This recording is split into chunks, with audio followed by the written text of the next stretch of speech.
नमस्कार दोस्तों, मेरा नाम विकास कुमार है और आज मैं बात करने वाला हूं दो टॉपिक पे। फर्स्ट, इंग्लैंड में जो ड्राइवरों की कमी की वजह से खाद्य आपूर्ति की जो सिलसिला है इसमें रुकावट आई है वो, और ब्रेक्जिट का क्या मतलब उस पर इफेक्ट हुआ है इसके बारे में बात करेंगे। और दूसरा कि चाइना में इतनी बिजली की कमी आई क्यों क्यों शहर के शहर बिल्कुल अंधेरे पड़े हुए हैं, सिर्फ रोडों पे ही लाइटें दिखाई पड़ रही है। ऐसा क्या बात है? यहाँ तक कि वहाँ पर जो होता है ना रेड लाइट, उसका भी कनेक्शन काट देगी। इतना बिजली की कमी क्यों? चलिए बात कर शुरू करते हैं। पहला कि हुआ क्या, एग्जैक्ट हुआ क्या है इंग्लैंड में हुआ है कि वहाँ पर खाद्य जो सामग्री है, जैसे कि समझ लीजिए कि 1 किलो चावल का दाम वहाँ अगर 40 रुपये है तो आज वो 1 किलो चावल का दाम 80 रुपये हो गया है। इसका कोई वजह नहीं कि वहाँ उत्पादन कम हो रहा है या फिर कहीं से नहीं आ पा रहा है, सब हो पा रहा है। लेकिन प्रॉब्लम है कि मानते हैं मेरे यहाँ अगर बिहार में सबसे ज़्यादा अगर आलू का उत्पादन हो रहा है और महाराष्ट्र में आलू का उत्पादन नहीं होता, तो बिहार पर निर्भर करता है, तो यहाँ से आखिर जाना चाहिए ना वहाँ पर। यही हालत हुआ है वहाँ पे जो जिस ट्रक द्वारा भेजा जाना है वहाँ पर ट्रक की ड्राइवर की कमी हो गई है। आप सब जानते हैं कि 2018 की या 19 की बात है, इंग्लैंड एग्जिट हो गया यूरोपियन यूनियन से। पहले यूरोपियन यूनियन में 28 देश हुआ करते थे, लेकिन अब सिर्फ 27। हालांकि ये डिसीजन सही था या गलत ये उन लोगों का पर्सनल मामला है, उसमें हम लोगों को इंटरफेयर करने की कोई जरूरत नहीं। लेकिन हाँ, उसका जो इफेक्ट पड़ रहा है आज उनकी जनता भुगत रही है। जैसे कि वहाँ पे इतना ना खाद्य सामग्री की महंगाई बढ़ 200%, समझ रहे हैं ना, सीधा 200% की महंगाई हो गई है। और पहले था कि जितने भी यूरोपियन यूनियन के कंट्री थे वहाँ से ड्राइवर जाते थे इंग्लैंड में, लेकिन जब उन्होंने ब्रेक्जिट का ऐलान किया ये लोग सब अपनी कंट्री लौट गए और यहाँ पर हो गई ड्राइवरों की एकदम क्या बोलते हैं उसको, ड्राइवरों की कमी एकदम बिल्कुल हो गई। अब क्या किया, अब इतना सब सुना है यहाँ पर सरकार का, मतलब जो बोरिस जॉनसन वहाँ के हैं प्राइम मिनिस्टर, उनका विरोध होने लगा। एकदम पुतला वो जोकर टाइप का एक बनाकर लोग विरोध कर रहे हैं एकदम कि लोग एकदम पैनिक में आ गए हैं। जिनके पास जाने पर, जैसे कि मॉल में गए, जैसे जहाँ भी जाए, जहाँ सामान एकदम स्टॉक करने लग रहा है घर में कि पता नहीं कल क्या हो जाए। यहाँ पे कहीं भी सब जगह प्रॉब्लम है। तो अब इंग्लैंड की सरकार तो पागल है नहीं कि चुप बैठे। उसने कहा कि ठीक है, हम इंग्लैंड की आर्मी को और ट्रक चलाएगी, साले को आर्मी और ट्रक चलाएगी, ठीक है। वो ट्रक चलाकर सारे मतलब कि आर्मी और ट्रक का काम, ड्राइवर का काम करेंगे और सर जितना भी सामग्री पहुंचाना है जहाँ जहाँ वहाँ तक पहुंचाएंगे, क्योंकि इनके पास कोई ऑप्शन ही नहीं है। कौन आएगा इतना जल्दी? और एक और ये काम कर रहे हैं आप लोग ड्राइवर कौन करना चाहेगा? आपको पता ना चाहिए कि ऑफर कर रहा है एक ड्राइवर को 78 लाख रुपए 1 साल का सालाना पैकेज। समझ रहे हो? ये कोई छोटा मोटा राशि थोड़ी है कि कोई ड्राइवर कौन बनना चाहेगा। ऐसा कोई बात नहीं है, बहुत बड़ा वहाँ पर इन लोगों का ड्राइवर का योगदान है। और ड्राइवर यहाँ जो यहाँ से वहाँ सामग्री नहीं ले तो हो गया कल्याण बाबा। ग्लोबलाइजेशन के समय में क्या एक तो राज्य एक दूसरे से कनेक्ट नहीं हो पाएंगे। नॉर्मल बात है, कितना ट्रेन करेंगे आप क्या? तो उसने कहा कि हजारों, मतलब कि इंग्लैंड की गवर्नमेंट हजारों विदेशी ड्राइवरों को अब वीज़ा दे रही है। आज सबको जानता है सबसे ज़्यादा कहाँ से जाएंगे? भारत, बांग्लादेश, पाकिस्तान। तो देर किस बात की है? लग जाइए लो, कहीं भी गूगल पर टाइप कीजिए लो और कनेक्शन बनाइए वहाँ से ड्राइवर निकले। अरे कुछ नहीं, ये पहले तो टेम्पोररी हो रहा है, लेकिन अगर अच्छा ड्राइवर निकले, हेवी ड्राइवर निकले तो आपका वहाँ पे हो जाएगा। और हाँ, बात दूसरी बात छोड़िए, ये सब मजाक का बात वाली, मजाक नहीं सीरियस बात है, क्योंकि वहाँ का ब्रेक्जिट बहुत असर कर रहा है उनको। यूरोपियन यूनियन से जब अलग हुए ना, उनके लिए अभी तो साफ अभी हो रहा है, लेकिन पता नहीं आगे क्या हो, कुछ भी हो सकता है। और दूसरा बात है चाइना का। अब चाइना का सुनिए, ये तो और एक कदम और आगे निकले। चाइना में हुआ इतना बिजली कमी हुई ना, सरकार करे कि आप अपने घर में पानी भी बिजली के वाले जो जिससे खाना बनता है उससे गर्म ना करें।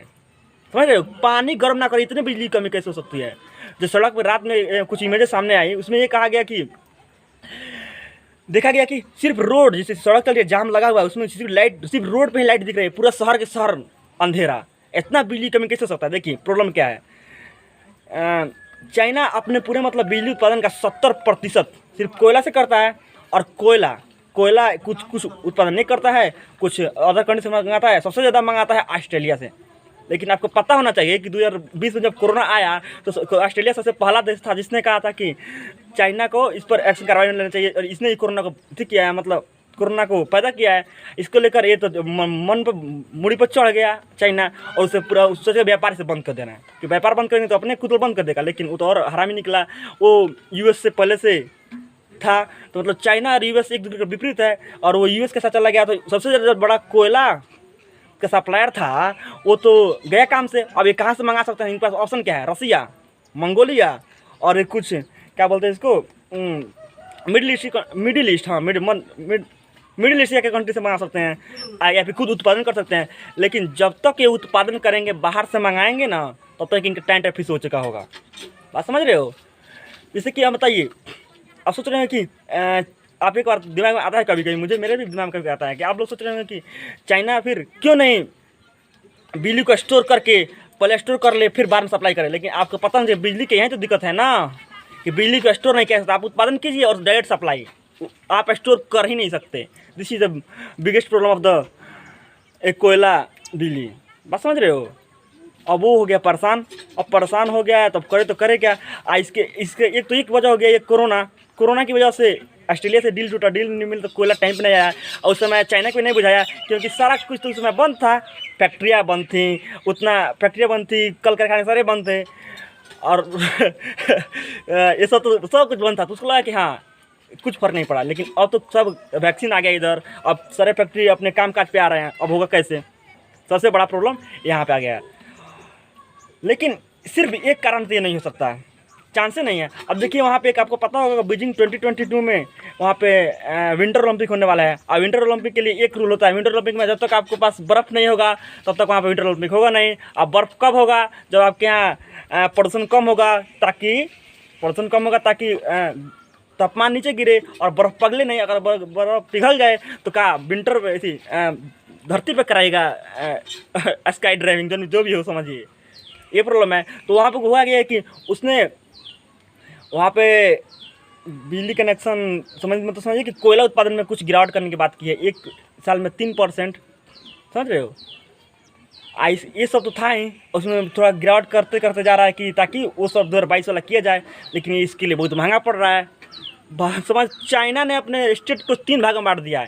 एक को तो तुम लोग को बिजली मिलेगा नहीं, क्योंकि तुम लोग सबसे ज़्यादा कर रहे हो बिजली उत्पादन, मतलब बिजली तो नहीं, फैक्ट्री जहाँ ज़्यादा चलती है वहाँ नहीं मिलेगा, क्योंकि है ही नहीं, तुम देंगे कहाँ से?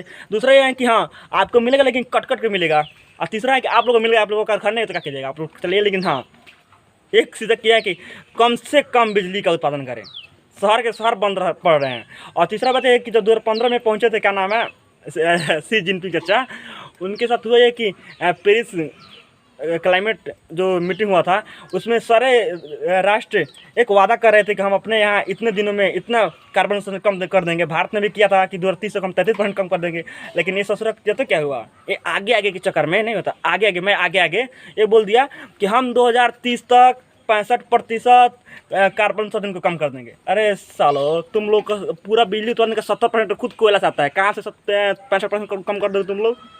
मतलब हवा में इमोशनली ब्लैकमेल हो गया सी जिनपिंग, करते करे का। लेकिन हाँ इसके पीछे एक और कारण हो सकता है कि एक तो ये प्रॉब्लम है, लेकिन या फिर ये भी हो सकता है चाइना दिखाना चाहता है कि अगर जो चाइना को कुछ हुआ तो ये सिर्फ चाइना पर प्रभाव नहीं पड़ेगा, पूरा वर्ल्ड वाइड प्रभाव पड़ेगा। आप सोचते कि वर्ल्ड वाइड प्रभाव कैसे पड़ जाएगा? अरे महाराज, मोबाइल के रेट बढ़ जाएंगे, क्योंकि सबसे ज़्यादा मोबाइल का निर्माण वहाँ होता है। आईफोन 13 ने लॉन्च किया, बेचारा ये पागल हुआ है कि मेरा क्या होगा, मेरा तो टाटा फिश हो गया, क्योंकि बिजली नहीं मिलेगी तो उत्पादन कहाँ से होगा? और जैसे कि भारत भी और कंपनी को स्टील बेचता है, वहाँ पे एक्सपोर्ट करता है, इसका एक्सपोर्ट बंद हो जाएगा। यहाँ वहाँ इसका एक्सपोर्ट बंद हुआ तो भारत में जितने भी स्टील कारखाने हैं उसमें 25 लाख लोग बेरोजगार हो जाएंगे। 25 लाख, समझ रहे हो? तो सिर्फ भारत पे प्रभाव नहीं पड़ने वाला, उधर वेस्टर्न कंट्री जैसे यूरोप के कंट्री, वहाँ पे इसका सप्लाई चलता है, मिडिल ईस्ट सब जगह अपना छाया हुआ है। बस ये भी हो सकता है कि वो दिखाना चाहता हो कि अगर चाइना को इतना सा भी हुआ तो मेरा सिर्फ नहीं जाएगा, सबको ले डूबेगा वो। बस समझ रहे हो? लेकिन हाँ वो सब मैनेज कर लेगा, पागल थोड़ा ही है। चलिए ठीक है, मिलते हैं अगली वीडियो में, नमस्कार।